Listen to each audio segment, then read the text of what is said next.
বিয়ের পর নতুন বৌমা যা করে। মা, এই নিন আপনার চা। কই দাও দেখি কিরকম চা বানাও তুমি।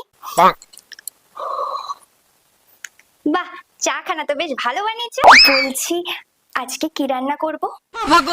আচ্ছা, এক কাজ করো, রান্নাঘরে এত বড় কাঁচকলা আছে, আলু আছে, পেঁপে টেপে সব আছে, আর হ্যাঁ, সজনের ডাঁটাও আছে।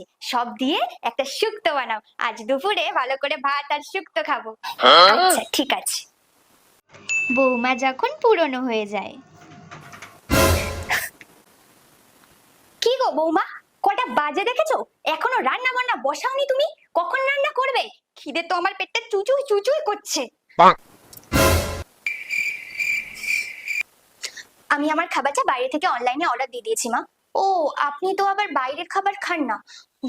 একটা কাজ করুন, রান্নাঘরে না কালকে বাসি পান্তা ভাত রাখা আছে, একটু পেঁয়াজটা কুচি কুচি করে নুন তেল লঙ্কা দিয়ে মাখিয়ে সাটিয়ে দিন।